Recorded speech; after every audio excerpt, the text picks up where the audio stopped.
Anyway, I'm Lorri Duckworth. I own, with my family, Duckworth Family Farm in Sebastopol. We are a diversified family farm. We are certified organic for almost 19 years. We grow hay, blueberries, we have sheep, so a little bit of everything. Okay, so if you can see the first photo there, and is it up? Do we know? Penny? I'm hoping. Oh, there we go. Yes. Should full screen. Okay. I don't know if everyone can see that. There we go when I'm good. Yes? Yes. Okay, this is my farm team. If you look at this picture, this is important. I'm on the right. The next person is my husband. That's my daughter of 30 years. And the one on the far left is my sister.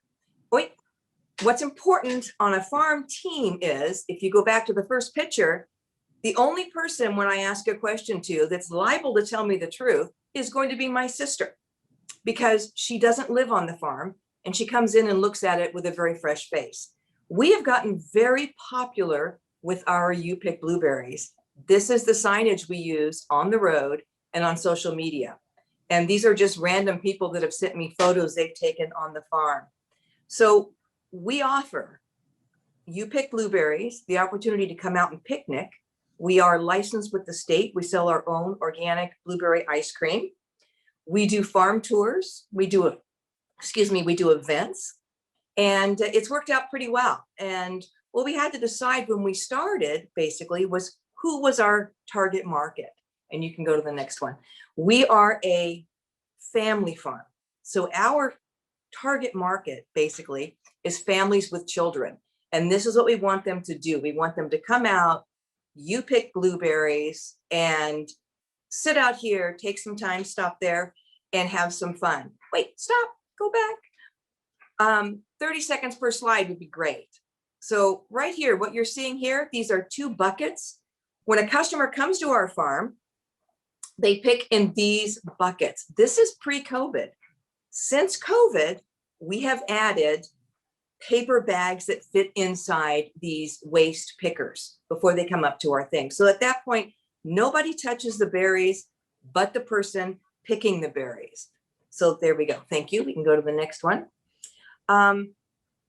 What we decided to do from the very beginning, instead of treating someone like a customer, so you can go into any store and get some fairly local blueberries, but the difference is we want people to come here and get their blueberries and be our guest. We want them to sit at our picnic tables. We want them to, these are some of the foods that we also make, and we have our cottage food license also. The ice cream, I will say, has been a really big hit for us, and it appears all over social media. The first thing we want to make our farm is beautiful. When people come in, what is the first thing they see on our farm? One of the ways that you can check what you're seeing versus what everyone else is seeing is take a picture of it. These are some of my first woofers. The screen isn't okay. So when we first started, this is some of my first crop right here. And when we first started, you can see I have the same background from 10 years ago. We picked only that much. We hand processed it and took it to a local grocery store. And I will say we're lucky in this area because we have Oliver's grocery stores and community market. They are very, very good at working with growers. This is my first crop that went to market in the grocery stores. Those were not my packaging. Oliver's loaned me the packaging to get my blueberries to their market. They are a wonderful resource for new farmers. They just want to make sure that you have a clean crop, you are certified, and you can get it to them when you say you can get it to them, which has been a real priority for us. What happened was we got very busy. We started with only 3.5 acres of blueberries. And then you think, well, how are we going to do this? The people that you're seeing sitting at my table, these are Woofers, worldwide opportunities on organic farms. We have students that come in from all over the world. They apply to live and learn from us. And basically they only help us until about noon. And the rest of the day, we spend teaching them skills like weaving or welding or spinning or, whatever they want to learn, we're happy to teach, running a backhoe. So that has been a real priority for us. And without these people, I can honestly say the first few years we wouldn't have done it. This is one of our woofers from 2 years ago, and she made an apron while she was here and took it home with her also. So we do offer them a lot of skills rather than just coming in and having them be helped. So what we've decided, this is my sister Sherry again, you need someone, once again, that is going to tell you the truth. This is a mobile kitchen that we bought for our farm. These are much easier to get licensed than going through and trying to get a building done, because then you run into septic. And basically with this, all you need is a commissary to be able to walk in and say, look, I've got this, it's been inspected. You'll have to get tags from the state and from the county. But this is where we run our food and our money out of every day. And for a lot of us, I think it's a much less expensive option. So the other thing I want to talk about when you start farming, every class that you can take and every certificate that you can pick up, do it. This produce safety class that is put on, I don't remember who put this on, but we did it over in Santa Rosa on Airport Boulevard. This was a wonderful 8-hour course. At the end of the day, you get a certificate, you've sat through this, you've learned a lot. If you go to the next picture, they offer so many wonderful things. So to develop a food safety plan. This is something that we do every day before we open. My main team, we have a safety meeting. We take a clipboard, we know what we need to check. We need to check the porta potties. We go up and down every single row of blueberries. These are some more of the things that everyone should get. And we check for things like, are there any paper wasp nests? Has any animal come in under the netting and left us a present? And if that happens, there are requirements that you have to go and block that area off, clean it up, make sure nobody can get near it. So we're pretty strict on that. One of the things we found out pretty early on was that my husband loves to tell everybody yes. You know, can I swim in your pond? He says, and he said yes. And so in the middle of this, I get notification there's somebody swimming in a pond, and I have to stop what I'm doing to go to get her out of my pond, which is 18 feet deep. And she said, well, you know, the farmer told me I could do this. And I said, well, there's a mistake because you met the farmer's husband and we do not allow swimming. So need to, with your safety team first thing in the morning, we really like to get our rules laid out. When you come to the farm, this is something that's pretty important. And I know it's not a very good shot. Everybody that comes in to pick here looks at our release of liability that we have an attorney make up, and they have to sign to get on to the picking field. And when they ask, why do I need to sign this? And it's everyone 18 and older, we say, look, this makes a huge difference with us being able to open, because without this, we cannot get our UPIC insurance. Regarding that, we run 2 types of insurance. We have our umbrella policy, but we also go through the Hartford. And that gives us the ability to have a UPIC policy that specifically addresses the problems that a UPIC could have. First thing, running a UPIC or an agritourism is like running a really big party. The best parties are the one where you're not wondering where you're supposed to go next or what's supposed to happen. You really do like to know. So we do a lot of signage. And this is not expensive. It's just that chalkboard, paint on some plywood, and then we place signs everywhere.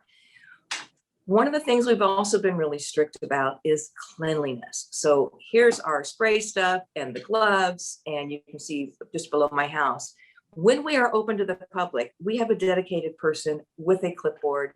Every outhouse is checked, or porta potty that we bring in, every hour or less, and we check off on that. You need to make sure if somebody has a great time, everything's great, and they go to take little Johnny or Susie and use the bathroom and it's a disaster, you know, they're going to think the whole farm is dirty. So you probably won't find a cleaner porta potty on a farm than ours. And this is a huge priority for us. And we have a checklist for that also.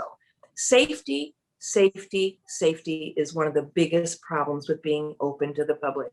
And if you back up, that pond is one of the biggest problems we have. This is gorgeous. It's an attractive nuisance. Because of that, we have to walk through, like, you know, anything that can go wrong will go wrong. And our philosophy is, if it's predictable, it's preventable. I have 14 of those walkie-talkies. Every person on this farm wears a blue apron and carries a walkie-talkie. We have first aid setups. We have throw rings, sometimes 2 on every pond. And I have people situated above the ponds, and their only job is to watch out for someone going into the water. So if that does happen, one of the things I also recommend with your main team, and there they are, we have a secret word. And when you hear that secret word on that radio, everybody stops and listens. And that means we have a problem. So we have run drills. What do we do if we have somebody in the pond, or somebody's bumped into another car, or somebody maybe accidentally, hit somebody with a car, or let's say we have a child go missing. So we have a way to lock down our farm, lock down our field, and do an accounting of every child. It's super, super important that when people come to your farm, especially with children, they know they're safe. And these two, the one on the right, my sister Sherry, really is quite bossy. The other thing, if you'll go back to the fire department, one of the other real strides we've made is to remain in contact with our public servants. And we notify the fire department and the sheriff's department, because we are in an unincorporated area of Sonoma County, what days we're going to open, what we think the traffic might be, and what our hours are going to be. And as it turns out, we've been so lucky, the fire department has actually showed up pre-COVID and parked their big truck here so they could have a community outreach, and then the children can have their pictures taken. Of course, I love my photo taken with the firemen, so it's always me first. The other thing we've really tried to do from this picture, again, let people know what's okay to do. Come sit down, rest. We try to make it beautiful. I'm gonna get dizzy from Ellen. So anyway, we do this. We let them know it's okay to sit. We do let them bring picnic lunches. We have shaded areas. We have sunny areas. They can sit and put their feet in the pond if they like. I had one dad whose kids started climbing this tree, and he was kind enough to say, is this going to be a problem? To which I replied, did you sign the waiver? And he did, so it was fine. And we're, again, pretty safety oriented. We do some outreach programs. This is land paths.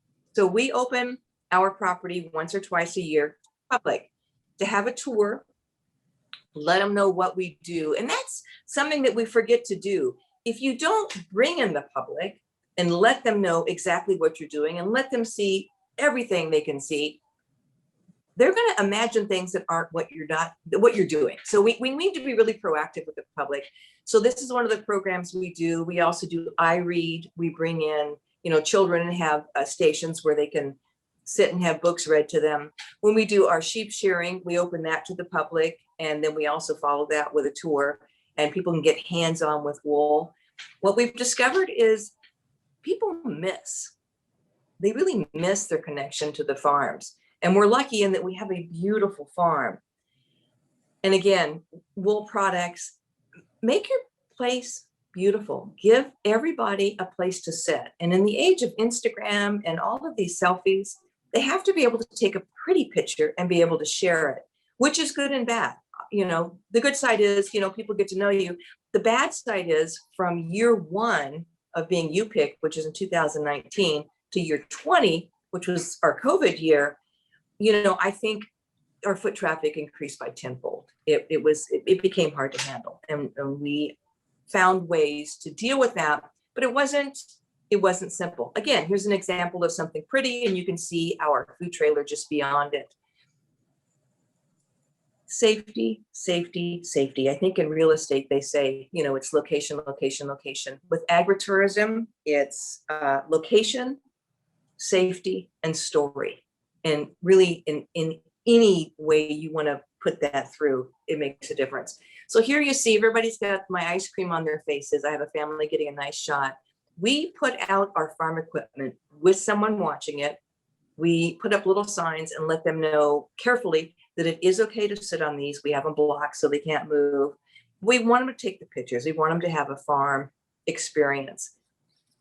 But what people don't really know is they don't want a farm experience. What we've discovered in agritourism is people want the illusion of a farm. We put all our tools away. There will be no garbage out when you come here. Everything gets set up to make it really easy for the customer to come through, you know, spend, and I think the average stay here is 2 to 3 hours. Spend some time, you know, pick some berries and enjoy themselves. Children are key for us. When I first started doing this, we actually started with strawberries, and it wasn't ideal. And we decided to experiment and see how it would work. Invited the public in, which they came in, and the children ran all over the top of the strawberry plants. But I noticed one gentleman who's probably late 70s, early 80s, and he could not bend down and pick up the strawberries. So without thinking, and I'm watching these children just trash my plants, and you know, you can't yell at them, they're not yours. So I picked some strawberries up without thinking, 4 or 5 cultivars, and handed it to him. And this really distinguished gentleman, we all stopped talking because they're all looking at him. He has tears in his eyes. And he looked at me, and what he said made a difference in my life. He said, "Thank you for growing these strawberries. I have not tasted a strawberry like this since I was 4 years old. And I want to thank you for putting me back at my mother's apron." Agritourism means we connect people to the food they grow. We've been missing that for quite a while. The journey to teach agriculture and agriculture to a child is exactly the length of their arm. If they can reach out, pick something, and put it in their mouth, you know, we have neuroconnectors that will help them remember what that food is supposed to taste like and where they found it. So instead of, you know, having a McDonald's experience, they know actually what a blueberry should taste like, or a strawberry, or a raspberry. I know we have a raspberry grower with us. And that's important, and they will come back. And we've discovered that families that came our first year came back the second year and brought more people with them. So the problem with that is you have to have, everybody wants to be as successful as possible, but you have to have a program in place for when you get too popular. And that did happen to us. And so we had to actually sell tickets, which was good and bad. The bad problem was we sold the tickets to slow down people coming to the farm. And what happened was, not knowing, once you sell tickets through Eventbrite, it blasts everywhere. And so we were getting people driving 3 hours to come pick on our farm, when actually we were just trying to slow it down. The good thing about that was we could see where they were coming from, and we were able to do any tracking if anyone did get sick, and no one did. Sorry, I'm just going to give you a time check of about 5 more minutes. Is that okay? Oh, that is okay. Okay, so basically what our farm offers: you pick blueberries, ice cream. We offer experiences. We want everybody to have a wonderful family experience. How we make our farm appealing: beauty, safety, ease of use. We like the illusion of a farm. We even put out sprinklers because children don't get to run through sprinklers anymore, and they can here. Our help: we have Woof. This last year, we didn't have any international students. And what we found, when there's a large community of people that are actually willing to volunteer and help you on a farm, and they're marvelous. We do invite groups to the farm. We get the word out by, we did Facebook, and then there was some articles written, and I was on the newspaper a couple times. We do pre-season events. We want to get in everybody's line of vision that we're going to be opening soon. One thing I will talk about is insurance. Again, make sure you are covered. If you have an attorney, make sure you have waivers signed.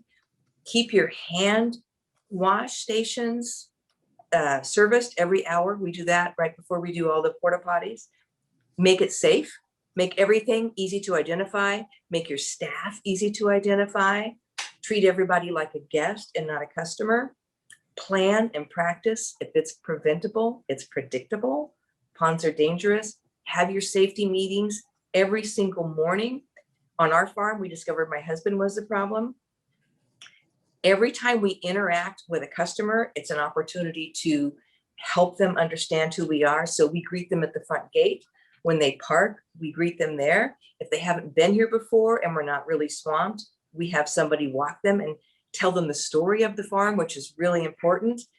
If the line is too long at the hand wash stations, and we have 8 of them, we have a rope attached to a crawdad trap at the pond, and I can pull up that crawdad trap, and I know families will stop and let their children see the crawdads, and it slows us down for 10 minutes there, and then we can clean the crowd from somewhere else, which is super important with COVID. So that's it. And before we did it, we did check with the county, we checked with our neighbors, we check in with the fire department, and I will say it's been really good. The biggest problem we've had was the explosion of popularity of this farm. And that's something we work with all the time. So if you have any questions, I'm happy to take them. But I will also say, taking this class, take the food safety class. It'll scare you, but it'll make you much, much, much safer. And family farm, we don't allow smoking. We don't sell liquor or have liquor here. And we especially don't allow dogs. Dogs are a real problem. And that's it for me, unless you guys have some questions. Thank you so much, Lorri. We're going to hold the questions till after Sarah gets a chance to talk. And so, Okay. So Sarah, are you here? Yeah, I'll screen share here. All right. Yay. I would like to introduce you now to Sarah Bennett Cahn, who is an owner of Pennyroyal Farm. So you're Sarah. Hi, everybody. Thanks for being here, and looking forward to presenting just what our farm does. So I am the general manager, co-owner, and winemaker for Pennyroyal Farms. We are located in downtown Boonville, which is in the Anderson Valley. We're so on the 128 corridor from Cloverdale to the town of Mendocino, Fort Bragg. Most people are going up there to spend the night. We're mostly a daytime valley that sees a lot of tourists, known for wine, of course, but booze in general and a lot of cannabis. So I grew up in the Philo area at Navarro Vineyards. My parents in 1973 bought a 910-acre sheep ranch that they slowly developed vineyards on, and they have about 90 acres of vineyards down there. I went and I got my master's in viticulture enology at UC Davis. I got my undergrad in business administration and then went on to my master's degree. Came back in 2005 after doing some winemaking in New Zealand and South America, and kind of mostly worked with Jim Cline, our winemaker, since '91, but also got to spend a lot of time in the vineyards. My parents stopped using synthetic herbicides back in '79 and any synthetic insecticides in 1980. So I came back to the vineyard really looking to reduce our fossil fuel use in the vineyard, starting using baby doll southbound sheep, but have a herd of full-size sheep as well. We have about 300 head of sheep. So 2006 and 7, the Pennyroyal Farms started developing Pennyroyal Farms mostly with the intention of building a vineyard for sheep grazing and a more sustainable vineyard. At that point, it was 66 acres. Recently, I've added on an additional 33 acres, and we have about 30 acres still that we use for hay and rotational grazing. So 2006, 2007, it was a lot of infrastructure, mostly for the vineyard, but, had been talking about a dairy and tasting room and winery. So, I can't stress enough. At this point, I was using, a backpack and ArcGIS. Google Earth is amazing. Photos are amazing. Can't stress enough. Take a million more photos than you think you're going to do or need. So 2008 and 2009, we planted the vineyard. In 2008, we planted the 15 acres of Pinot Noir because the bud was available, and I waited till 2009 to plant the Sauvignon Blanc because I was waiting for 3 new clones that were being imported or propagated that were from NTAV. So yeah, designed the vineyard for small lot winemaking, rotational grazing, being able to graze the baby dolls. So we have the drip wire up at 35 inches to accommodate full-size sheep, fruit wires at 45, so we can get in there and sucker the vines with our baby doll southbound sheep, which are these kind of football player, short, chubby, short neck sheep. So back in 2007, purchased some oak ovals because I knew I wanted to make a oval fermented Sauvignon Blanc. And you can't really, you don't want to throw Sauvignon Blanc into new oak or a very different style wine. So purchased these way before the winemaking when I was planting the vineyard, just because I knew I wanted to use them, ferment Chardonnay in them, and then some Pinot Gris in them. And then 2009, we built our goat barn.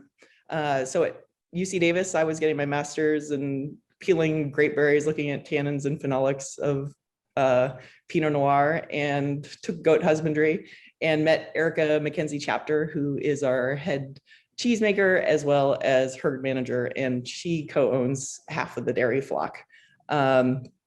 So we kind of built the barn with agritourism in mind. Like Lorri said, we really wanted people to be able to interact with goats, but not get clobbered by dairy animals, which, if you're a lot of sheep people out there, but they're kind of like, they're all bottle babies. So they're very, very interactive. So it actually is great. We have a feed aisle down the middle, concrete pathways. So it makes feeding super easy. And then also the goats, which are loafing around in this insulated barn, because dairy animals are very susceptible. Their milk composition and production changes a lot with temperature fluctuations. So it's an insulated barn. Chose a site for solar orientation. We knew that we wanted to have sustainable energy, and so we did a equip ramp. The whole thing is covered in solar, both the top and the bottom. And then lastly, one of my goals behind dairy, besides loving cheese myself, is I love the poop. And one of the things that we have been doing in the vineyard is bringing in all this compost from outside sources. So now we produce almost 200 tons of compost. The barn's designed so it can be cleaned out with a front loader, taken to our compost area, and then put back into the vineyard all in the same year. So jumping forward, we kind of built the whole thing in pieces. I was the owner contractor on it. So 2011, we finished our milking parlor. It's fits 32 goats at a time. They're housed in these groups.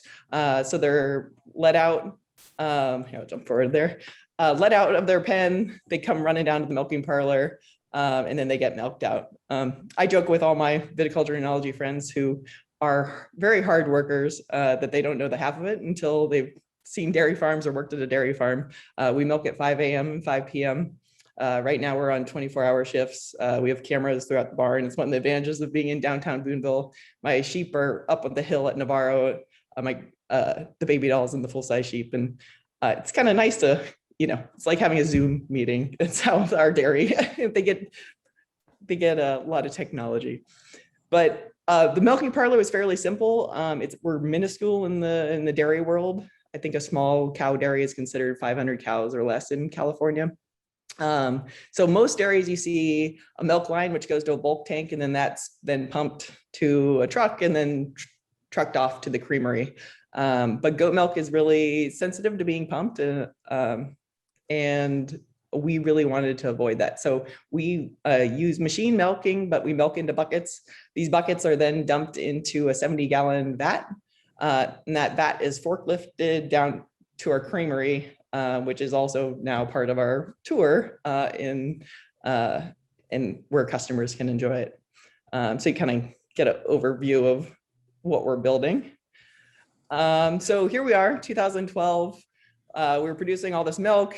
Didn't really didn't have an outlet for the milk. There's not a lot of creameries in Mendocino County. And so we had to do a use permit, minor use permit through the county because of the creamery being an animal byproduct manufacturing.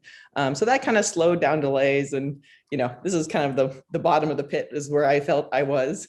But 2012 or 2011, we started on the creamery, finished it in June of 2012. It's about 1,800 square feet. Includes 2 different aging rooms and then 3 cheese making rooms. But again, I won't go too much into the details of the cheese making room, but Our goals were small scale cheese making. We knew we wanted to separate morning milk and evening milk. So our morning milk comes over in that 70-gallon tank that's hanging up on a hoist. We gravity feed that to our raw milk cheese making vats. So we make a tome and a blue cheese that are raw milk, or a lot of times our evening milk, we reheat it, pasteurize it, or in that vat pasteurizer in the back. And we make a fresh milk cheese, which I saw somebody from Filigree here. Blueberries, we're always on the search for blueberries, we do a blueberry version of our cheese. But one of the goals, the biggest goal, was to design it for agritourism. So this is our raw milk aging room. This is from our tasting room. There's 3 separate windows that look into this room.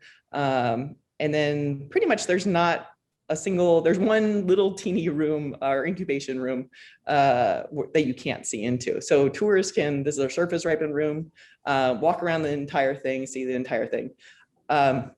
Mechanically, and I think our mechanical contractors and plumbing contractors hated us because it's a lot of work to try to fit so much of that into small closets, and much more difficult. So I probably would have toned down the windows if I was gonna do it all again. But it's great. Customers really enjoy seeing the whole process and getting to go through it. So 2012, we're now making cheese. Got a lot of cheese, trying to figure out how to sell cheese. We really started off with our local, as Lorri was saying, local groceries are great. Our local restaurants were great, working with a lot of the chefs. We started doing farmers markets in the Bay Area, in North Bay. And then also late summer 2012, we started a cheese club, which we call our Farm to Table Club, where it's like a CSA type subscription of the cheeses. So finished the creamery. You can see it self-standing there. I mean, the crazy part about this was, over on the right side, we had our electricity all coming into a pad over there. And so building in phases has its disadvantages. It worked for us, but it definitely is complicated. So this is our tasting room, our winery, commercial kitchen, and a patio.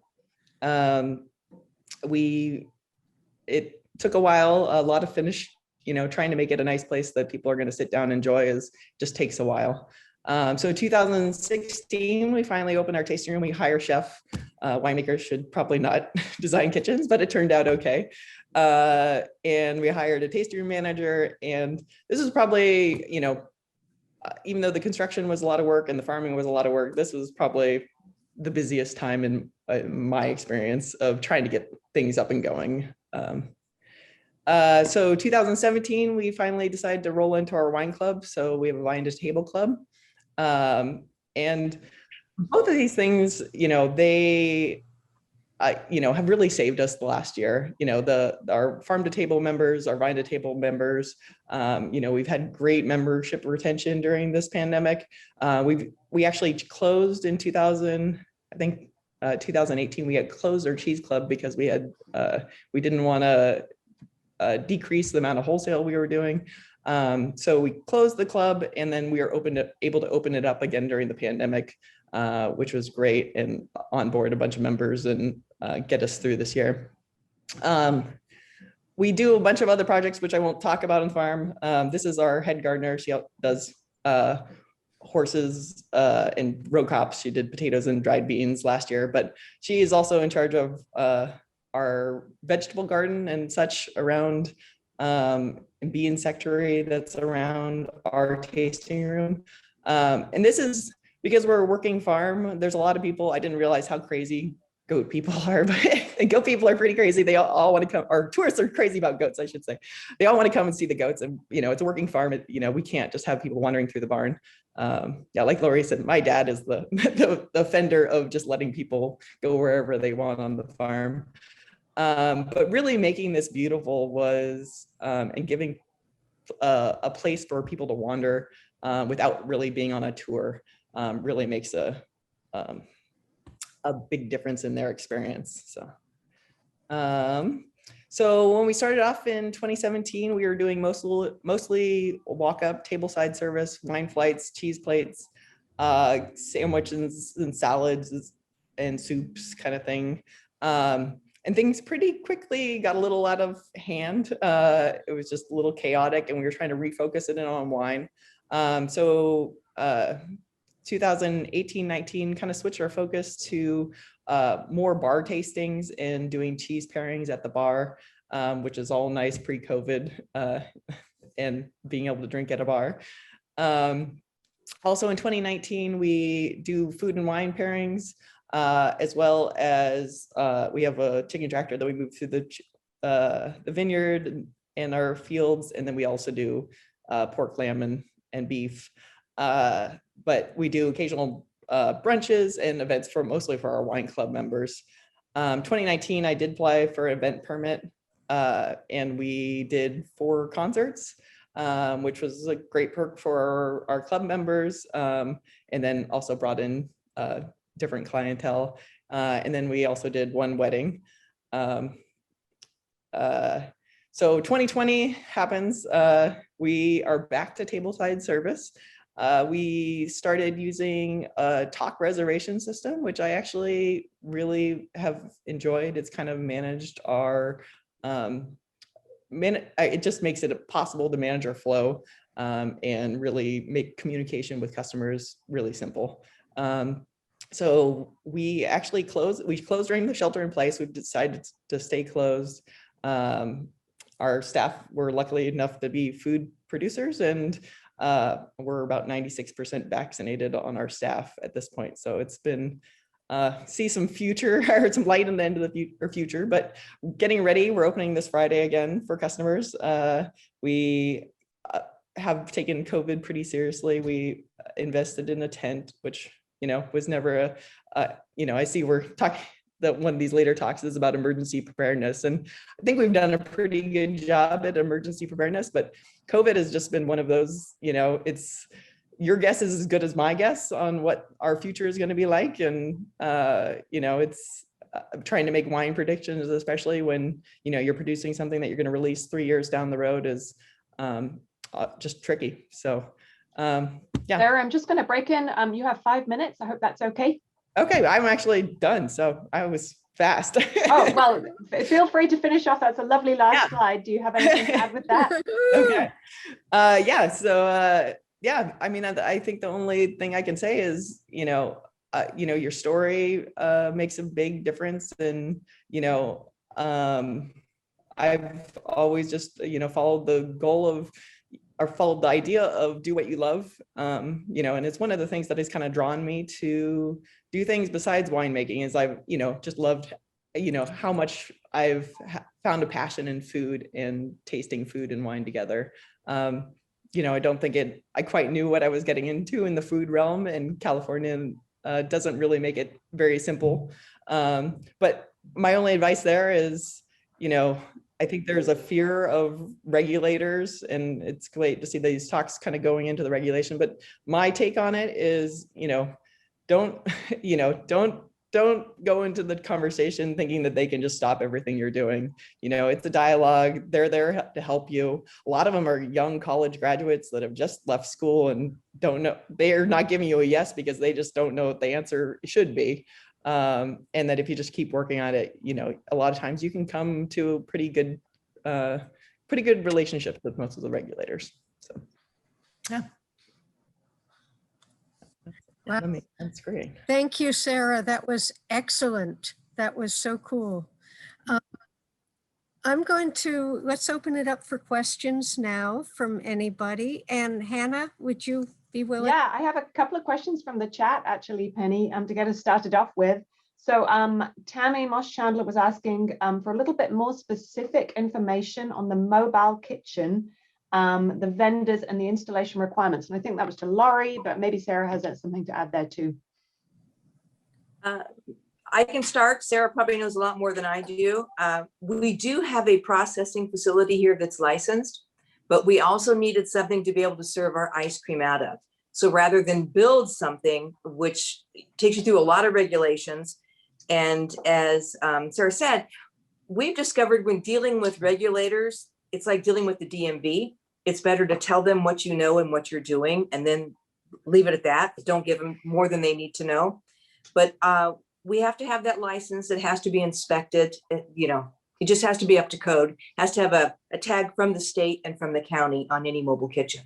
But you can buy them at dime on dollar compared to building a building. So, and we like that. And it leaves us flexible because we have 2 fields, one on this side of the river and one on the creek and one on the other side of the creek. So we can move it. Thanks. Lorri, do you have anything to add, Sarah? Yeah, no, we definitely thought about the mobile world in terms of kitchen. Our kitchen is licensed by Mendocino County. It was part of the use permit as as preparing cheese plates. But I definitely, when applying for the event permit, it is a hot topic in terms of ag land. And whether or not what kind of events can be permitted on ag land. Like everything with the building department, an answer today isn't necessarily your answer in 10 years. I would keep checking back with your county and how that's going to go. Excellent, thanks for that. And I think that answered some of the question. Penny had some interest in do you guys do all your own food in-house? Yeah, our kitchen, it's not a huge kitchen. It's definitely more of a catering kitchen size. I want to say it's probably maybe 20 feet by 20 feet or 400 or 500 square feet. It's not huge. We have in terms of the health department, they signed us off as a full kitchen.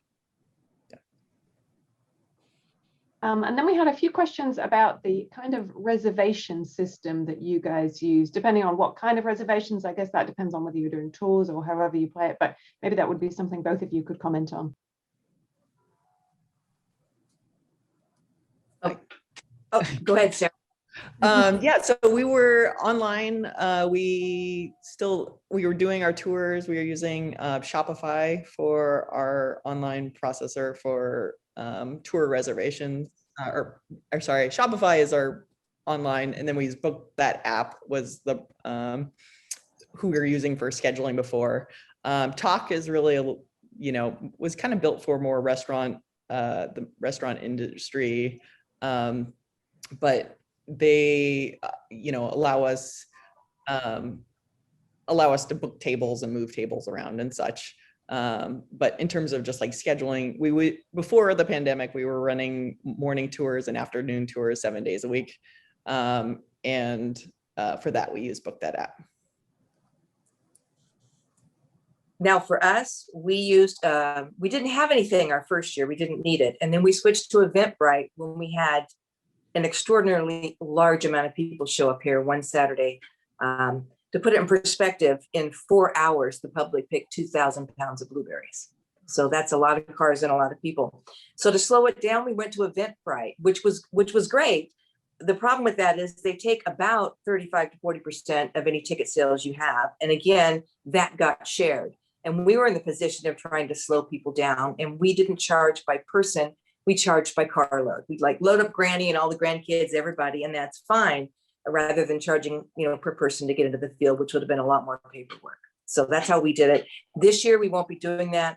We've hired, a computer person to set up our own website. So that'll be new for us. Excellent, thank you. And then a question for Lorri. Do you have to compensate your volunteers? I've noticed that local distilleries and wineries have to pay minimum wage now and provide a W-2.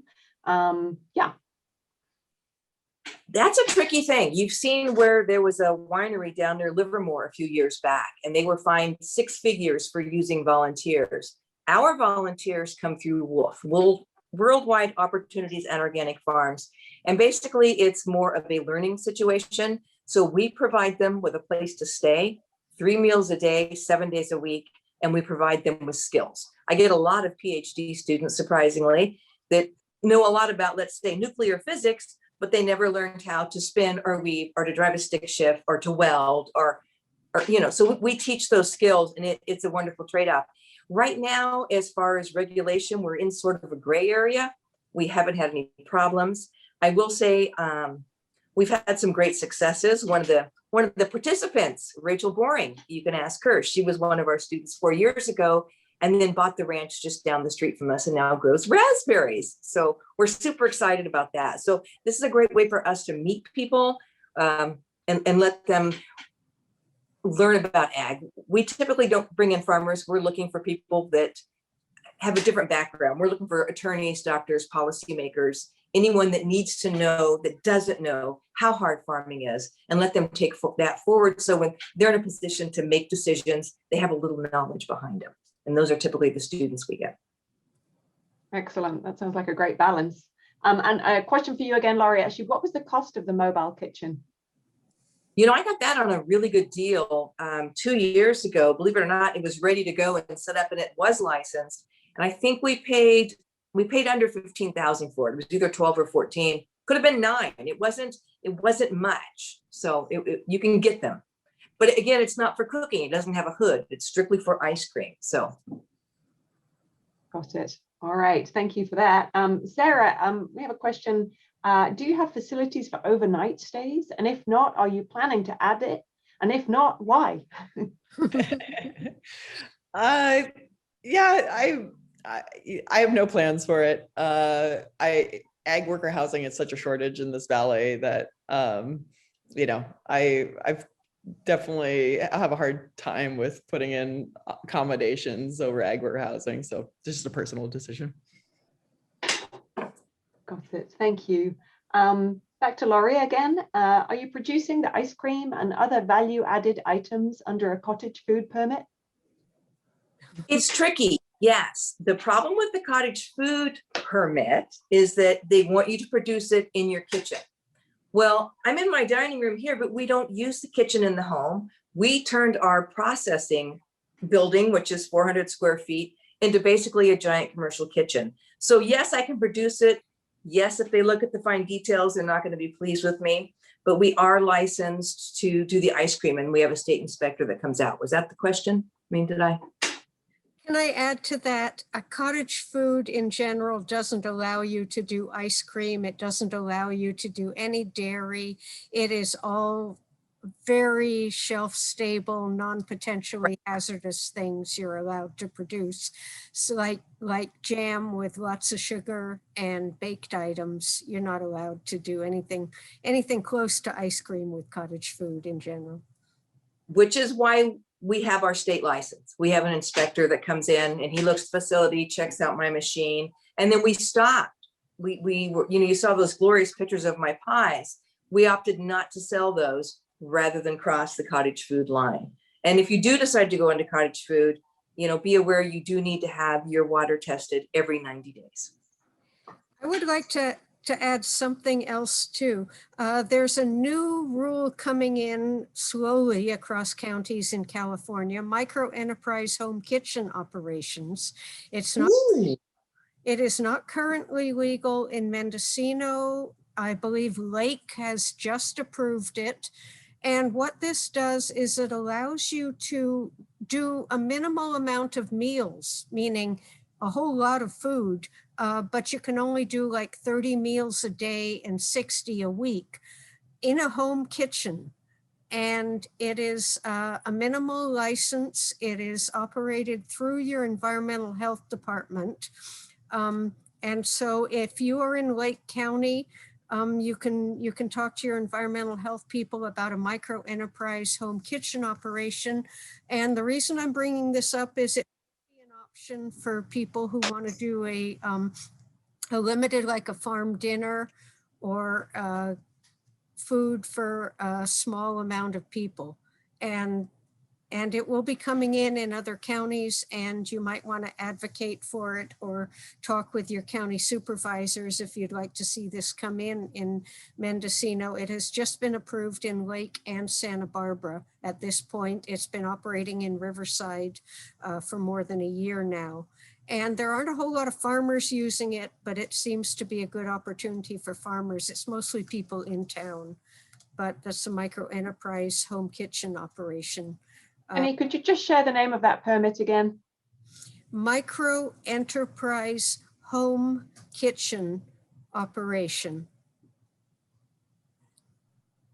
Thank you so much for that. Anything else that you wanted to add? I've got a few more questions. I think we have just enough time to fit those ones in. So I'm going to try and round up the questions that we have in the chat now. I see there is a couple of questions about the logistics of parking. Anything that Lorri or Sarah would like to share? Lorri, do you want to start us with that one?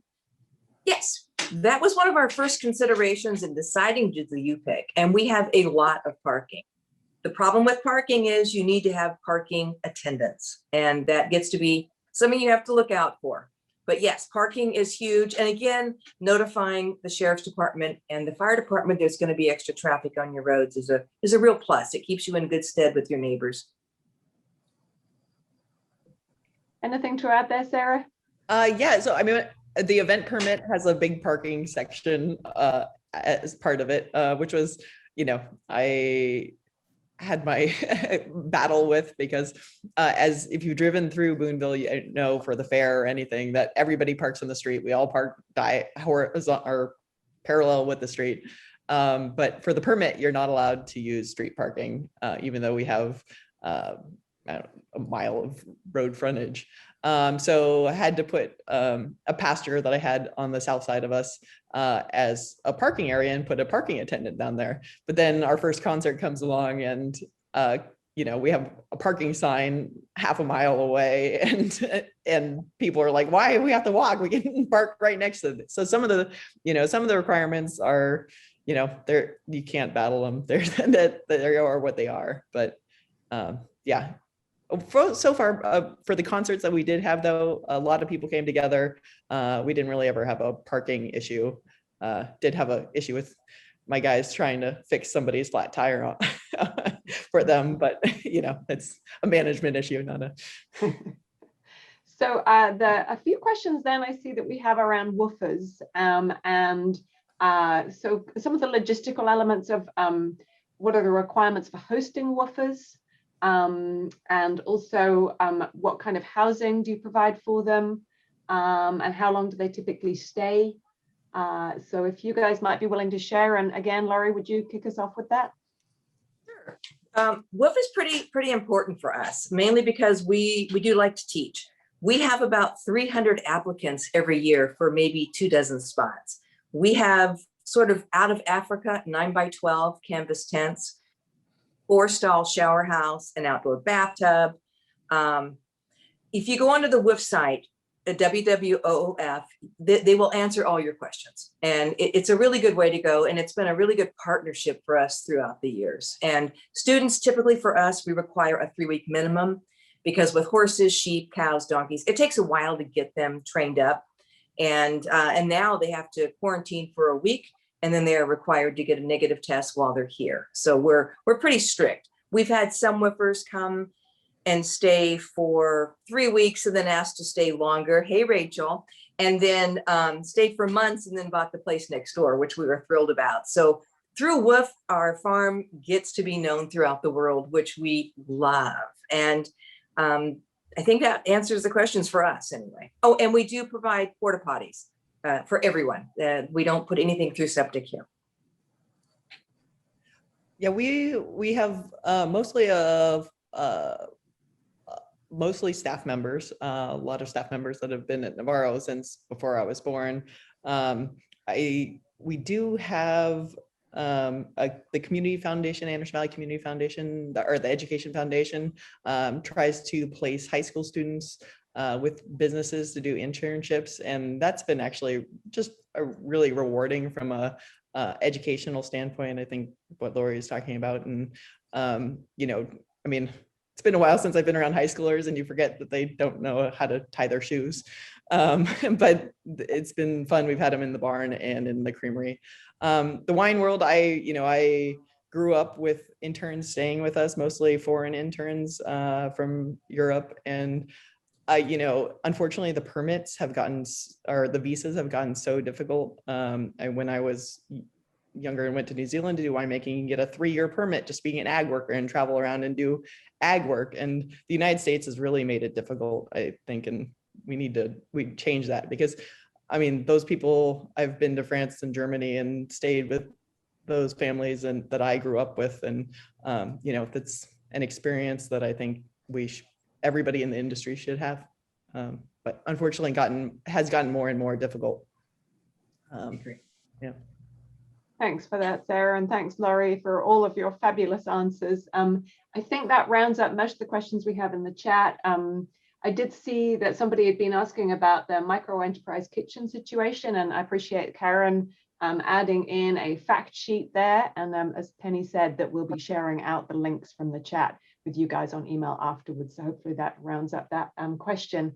And Penny, I think I'm right in saying we need to be moving on to our next stage. I have a feeling we could go on with questions for a lot longer, but